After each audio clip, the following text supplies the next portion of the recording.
வணக்கம் நண்பர்களே, நம்ம இன்னைக்கு என்ன பார்க்க போறோம் அப்படின்னு சொல்லி பாத்தீங்கன்னா, GSP 13R போஸ் மிஷின்ல கார்பன் எப்படி சேஞ்ச் பண்றது அப்படிங்கிறத பார்க்க போறோம். நம்ம சேனல்ல தொடர்ந்து power tool service videos, shorts, welding machine service, chainsaw service அதை பத்தின எல்லா வீடியோஸும் வரும். நீங்க பவர் டூல்ஸ் கடை ஆரம்பிக்க போறீங்க, இல்ல இப்பதான் நான் மிஷின் வாடகை கொடுக்குறேன், வெளியே கொடுத்து சர்வீஸ் பண்றேன் அப்படிங்கிறவங்களுக்கு நம்ம சேனல் ரொம்ப யூஸ்ஃபுல்லா இருக்கும். நான் கண்டினியூஸா வீடியோஸ் போடுறேன். நீங்களும் மறக்காம சப்ஸ்கிரைப் பண்ணுங்க. உங்க ஃப்ரெண்ட்ஸ் யாரும் அந்த மாதிரி வச்சிருந்தாங்க அப்படின்னா உங்களுக்கு ஷேர் பண்ணுங்க. ஸோ இது என்னன்னு பாத்தீங்க அப்படின்னா 13mm drilling machine போஸ்ல GSP 13RE. இப்போ இந்த மாடலை நிப்பாட்டிட்டு GSP 600 போடுறாங்க. கிட்டத்தட்ட ஸ்பேர்ஸ் எல்லாமே ஆல்மோஸ்ட் காமனா தான் இருக்கும். சரிங்களா? ஸோ இப்போ நம்ம ரிமூவ் பண்றதுக்கு இதுல நம்ம இந்த ஸ்க்ரூ டிரைவர் ஸ்பெஷலா இதுக்குன்னு தனியா ஒரு ஸ்க்ரூ டிரைவர் இருக்கு. இந்த ஸ்க்ரூ டிரைவர் போடுறோம். ஸோ பவர் டூல்ஸ் கடைக்காரங்க இந்த ஸ்க்ரூ டிரைவர் வேணும் அப்படின்னாச்சுன்னா நீங்க கடையில ஒரு ஹார்ட்வேர்ஸ் கடையில போயிட்டு T20 அலன் கீ அப்படின்னு சொல்லி கேட்டீங்க அப்படின்னா T20 அலன் கீ கொடுப்பாங்க. இந்த அலன் கீ நம்பர் T20 அப்படின்னு சொல்லி கொடுப்பாங்க. ஸோ இந்த T20 அலன் கீயை போட்டு கழட்டிக்கலாம். இல்ல அப்படின்னாச்சுன்னா மைனஸ் ஸ்க்ரூ டிரைவர் இருந்தது அப்படின்னாச்சுன்னா மைனஸ் ஸ்க்ரூ டிரைவர் வச்சு உங்களால கழட்ட முடியும். ஸோ இந்த ரெண்டையும் வச்சு கழட்ட முடியும். நான் T20 ஸ்க்ரூ டிரைவரே யூஸ் பண்றேன்.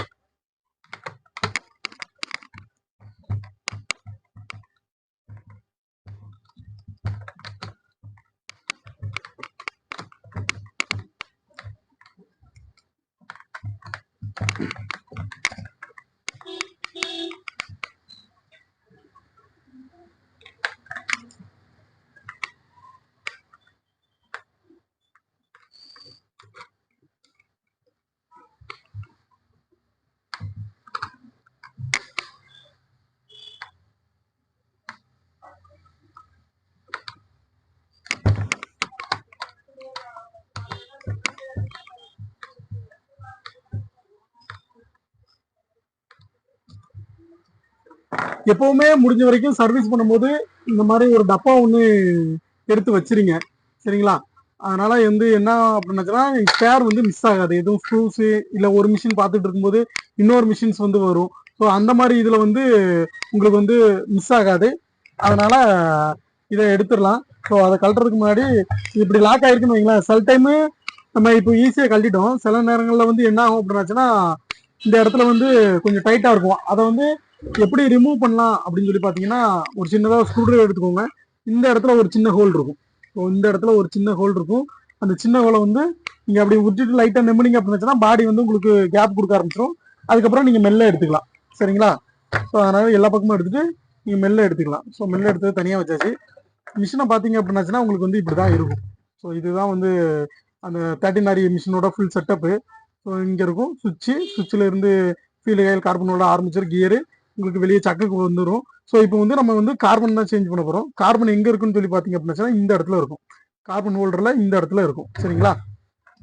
ஸோ அந்த கார்பனை சேஞ்ச் பண்றதுக்கு ஃபர்ஸ்ட் நம்ம என்ன பண்ணணும் அப்படின்னாச்சுன்னா இந்த கியர் செட்டப் பக்கத்துல இருக்கக்கூடிய இந்த நாப்பு, இதுதான் சேஞ்ச் நாப்பு. இந்த சேஞ்ச் நாப்பு எதுக்கு யூஸ் ஆகும் அப்படின்னா ட்ரில்லிங் ஆப்ஷனும் ஹேமரிங் ஆப்ஷனும் போடுறதுக்கு இந்த சேஞ்ச் நாப்பு யூஸ் ஆகும். ஸோ இந்த சேஞ்ச் நாப்பை ஃபர்ஸ்ட் எடுத்துடணும். ரெண்டாவது பாத்தீங்க அப்படின்னா கியரு. ஸோ கியர் இப்படி தூக்குனீங்க அப்படின்னா இந்த ஃபுல் செட்டப் வெளியே வர வேண்டாம். ஸோ இப்போ இந்த கியர் எடுத்தீங்க அப்படின்னா இந்த கியர் வந்துடும். இந்த கியர்ல கண்டிப்பா இந்த ஸ்ப்ரிங் இருக்கணும். இந்த ஸ்ப்ரிங்குக்கு பின்னாடி ஒரு சின்ன பால் இருக்கும். இந்த பாலும் இருக்கணும்.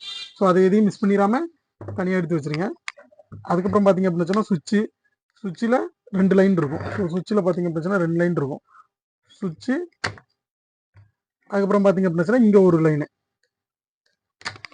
ஸோ 2 சுவிட்ச் லைனையும் உருவி விட்டுட்டு சுவிட்சை மட்டும் மெல்ல ஷேக் பண்ணி எடுத்தீங்க அப்படின்னாச்சுன்னா சுவிட்சை வெளியே எடுத்துடலாம். சரிங்களா? ஸோ இப்போ நம்ம சுவிட்சை தனியாக எடுத்துட்டோம். இப்போ இந்த ஃபுல் செட்டப் தான் இருக்கு. இந்த ஃபுல் செட்டப்பையும் நம்ம அப்படியே தூக்கிடுறோம். சில நேரங்களில் இது பாத்தீங்க அப்படின்னா இது கலண்டு வந்துடும். ஒன்றும் பிரச்சனை கிடையாது. நம்ம இதையும் கழட்டி வச்சிடுறோம். சரிங்களா? ஸோ இப்போ பாத்தீங்க அப்படின்னா நமக்கு இதுதான் இருக்கு. ஸோ இப்போ சில நேரம் நீங்க எடுக்கும்போது விட்டுட்டீங்க. இப்போ நீங்க விட்டுட்டீங்க அப்ப பாத்தீங்க அப்படின்னா இந்த இடத்துல கார்பன் ஹோல்டர் இருக்கு பாத்தீங்களா? இந்த இடத்துல கார்பன் உள்ள தள்ளி விட்டுரும். இப்போ நம்ம கார்பன் எடுக்கணும். கார்பன் எடுக்கிறதுக்கு நீங்க இந்த மாதிரி ஸ்க்ரூ டிரைவரோ, சின்னதா ஒரு டெஸ்டரோ, இல்லைன்னா இந்த மாதிரி ஒரு சின்னதா ஒரு ஷார்ப்பான ஒரு கம்பி இருந்தா போதும். இந்த இருக்கு பாத்தீங்களா? இந்த இடத்துல தான் அந்த கம்பி இருக்கும். ஸோ அந்த கம்பியை தான் நீங்க லிவர் புஷ் பண்ணணும். ஸோ லிவர் புஷ் பண்ணி அப்படியே அப்படி கீழேயும் போகாம மேலேயும் போகாம இப்படி எடுத்து விட்டீங்க அப்படின்னா கவுத்தீங்கன்னா கார்பன் விழுந்துரும். அதே தான் இந்த பக்கமும் பண்ண போறோம். அப்படி லிவரை புஷ் பண்ணி வெளியே எடுத்து விட்டுட்டு பாத்தீங்க அப்படின்னா உள்ள இருக்கிற 2 கார்பனும் நம்ம வெளியே எடுத்து வச்சாச்சு.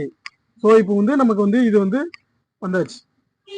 இப்போ வந்து நம்ம கார்பன் போட போறோம். ஸோ கார்பன் போடுறதுக்கு முன்னாடி என்ன பண்ணணும், நம்ம கண்டிப்பா ஆர்மிச்சர் மாட்டணும். ஏன்னா இது மற்ற மிஷின் மாதிரி கிடையாது. ஸோ ட்ரில்லிங் மிஷின்ல முடிஞ்ச வரைக்கும், அதுவும் போஸ் மாடல்ல வந்து இது ஆர்மிச்சர் வந்து கண்டிப்பா உள்ள போட்டுட்டு தான் மாத்தணும்.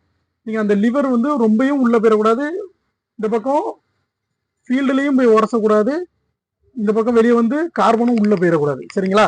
ஸோ அப்போ வந்து என்ன பண்றோம், கரெக்டா அந்த கார்பன் ஹோல்டர்ல வந்து அந்த ஆர்மிச்சரோட காமுடேட்டர்னு சொல்லுவாங்கல்ல, இப்போ இந்த கம்பி இருக்கு பாத்தீங்களா, இந்த இடத்துல தான் கார்பன் போய் படும். ஸோ அந்த காமுடேட்டர்ல கரெக்டா படுற மாதிரி வச்சுட்டு நீங்க வந்து கார்பனை போடுறீங்க. ஓகே, கார்பன் போடும்போது எப்பவுமே கார்பன் வந்து ஃப்ரீயா இருக்கணும். ஸோ கார்பன் போட்டுட்டு கிளிப்பை போட்டாச்சு. ஸோ அதே மாதிரி ஆப்போசிட் சைட்லயும் கார்பனை போட்டுட்டு கிளிப்பை போட்டாச்சு. ஸோ இப்போ வந்து நம்ம கார்பன் போட்டாச்சு. இந்த சைடு இருக்கு பாத்தீங்களா, ஸோ இந்த சைடு இது நம்மளை பார்த்து இந்த பாடியில இந்த இடத்துல ரிவர்ஸ் ஃபார்வர்டு வரணும். சரிங்களா? அதனால இந்த இடத்துல விடும்போது ஒயர் எல்லாமே கரெக்டா எந்த எக்ஸாஸ்ட் பாயிண்டும் மிஸ் ஆகாம கரெக்டா பார்த்து விடுங்க. ஸோ இப்படி வச்சுட்டு நீங்க வச்சீங்கனாலே வந்துடும். ஸோ இதுல முக்கியமான விஷயம், நம்ம இதை லாக் பண்றதுக்கு முன்னாடி இந்த பிளேட்டை போடுறோம். ஸோ பிளேட் வந்து சென்டர் கிடைக்கணும். அதுக்கப்புறம் இந்த கியரையும் போடுறோம். சரிங்களா? அப்போ அது போய் லாக் ஆச்சு அப்படின்னாச்சுன்னா ஒரு சவுண்டு டடக் அப்படின்னு கேட்கும். ஸோ அப்போதான் எல்லா பாடியும் செட் ஆயிடுச்சு அப்படின்னு சொல்லி அர்த்தம்.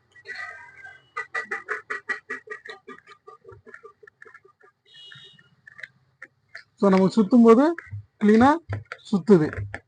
இங்க சுத்தும் போது டைட்டா இருக்கு இந்த இடத்துல.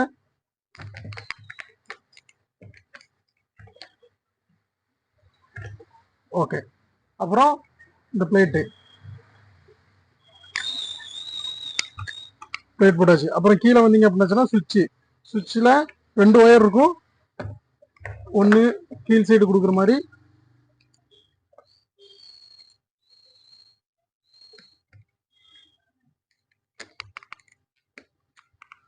ஒன்று மேல் சைடு கொடுக்குற மாதிரி.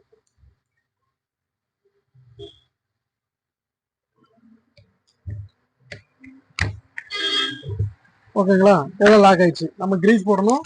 நான் சும்மா நார்மலா கொஞ்சம் கிரீஸ் மட்டும்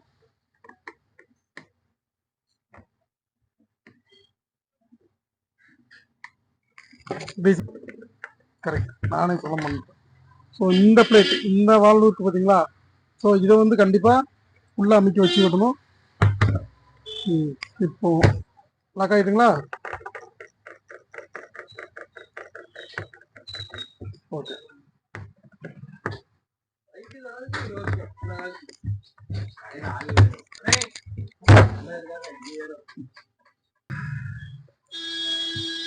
ஸோ மாட்டிட்டோம். ஸோ மாட்டிட்டு ஃபுல் ஸ்க்ரூ பண்றதுக்கு முன்னாடி ஒரு டைம் நீங்க வந்து ரன் ஆகாதான்னு சொல்லி செக் பண்ணி பார்க்கலாம். ஸோ சீரீஸ்ல ஃபர்ஸ்ட் போட்டுக்கோங்க. சீரீஸ்ல ஃபர்ஸ்ட் போட்டுட்டு இந்த ஃபீல்டு காயில் வந்து அமுங்கணும். ஸோ ஃபுல்லா போட்டுட்டு ஓகே, நமக்கு இது சீரீஸ்ல ரொட்டேட் ஆகுது, ரிவர்ஸ்ல ரொட்டேட் ஆகுதுன்னு பாக்குறோம். ஓகே, ரிவர்ஸ்ல ரொட்டேட் ஆகுது. அப்புறம் நம்ம இருக்கிற ஸ்க்ரூஸ் மட்டும் டைட் வச்சுட்டா வேலை முடிஞ்சது.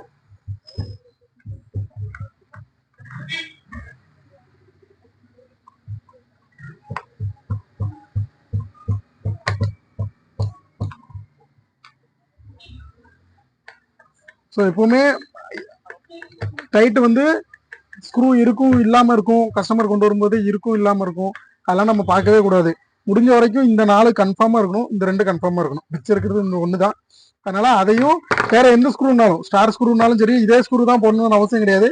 பாடி கரெக்டா ஃபிட் ஆகிற மாதிரி ஒரு ஸ்க்ரூ போட்டு டைட் வச்சிருங்க. ஏன்னா field coil moving shaking problem இருந்தது அப்படின்னா மிஷின் வந்து சீக்கிரம் போடுறதுக்கான வாய்ப்புகள் இருக்கு. அதனால எப்பவுமே டைட் மட்டும் ஃபுல் டைட் வச்சிருங்க, ஷேக் இல்லாத மாதிரி பார்த்துருங்க. பாடி ஃபிட்டிங் கரெக்டாக பார்த்துருங்க. ஒயர் எதுலையுமே ஜாயிண்ட் ஆகாது. இந்த ஸ்க்ரூஸ்லாம் போடும்போது பாடி கிட்ட இங்கெல்லாம் பிரச்சனை கிடையாது. ஏன்னா நமக்கு இங்கே ஒயர் எதுவுமே வராது, மெக்கானிசம் தான் வரும். ஸோ அதனால அது பிரச்சனையே கிடையாது. இந்த லைன் வருது பார்த்தீங்களா, ஸோ இந்த லைன்ல தான் ஒயர் ஃபுல்லாகவே டிராவல் ஆகும். அதனால ஏதாவது ஒன்று போட்டு ஜாயின் பண்ணி விட்டுருங்க. ஸோ இப்போ நம்ம சீரியலில் போட்டு பார்த்தோம், மெயினில் போட்டு பார்த்துக்கலாம்.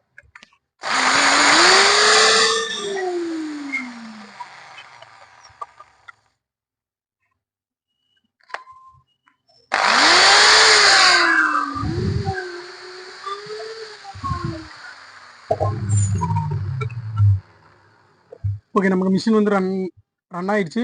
ஸோ அவ்வளோதான், இப்படி தான் கார்பன் சேஞ்ச் பண்ணணும். சேஃபாக சேஞ்ச் பண்ணுங்கள். சீரியஸ் கண்டிப்பாக வச்சுக்கிட்டு நம்ம வந்து சேஞ்ச் பண்ணுங்கள். அடுத்த வீடியோஸ் பார்க்குறதுக்கு நம்ம சேனல் வந்து சப்ஸ்கிரைப் பண்ணுங்கள். நன்றி.